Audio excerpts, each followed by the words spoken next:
Magandang umaga sa ating lahat. Ako po si Irish. Ngayong araw ay ibabahagi ko sa inyo at maglalakbay tayo patungong France.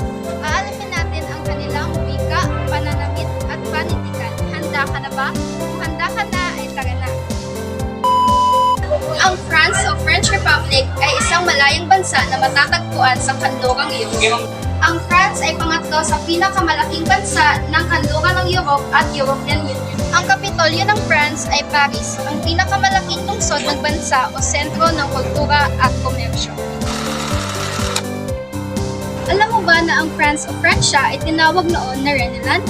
Subalit sa panahon ng Iron Age at Roman era ay tinawag na itong Gaul. French ang pangunahing wika ng 65.4 milyong mamamayan, subalit may iba pang wika ang mga rehiyon.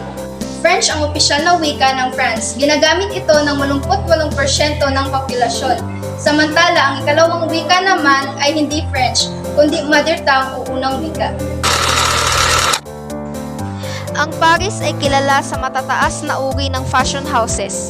Ang mga taga-France ay kilala sa hindi matatawarang mararangal na pananamit.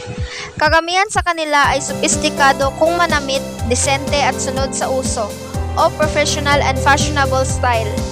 Ngunit hindi sobra sa dekorasyon o overly fuzzy. Ang karaniwang damit nila ay mahahabang Amerikana, terno, mga bandana o scarves, at berets o bilog at malalambot na sombrero. Ilan sa sikat na panitikan ng Francia ay ang isinulot ni Victor Hugo na pinamagatang Ang Kuba sa Notre Dame.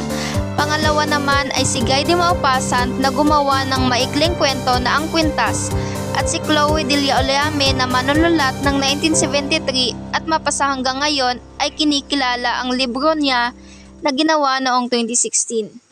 Naway may natutunan kayo sa ating tinalakay ngayon. Magkita-kita na lang ulit tayo sa susunod. Paalam! Bye-bye!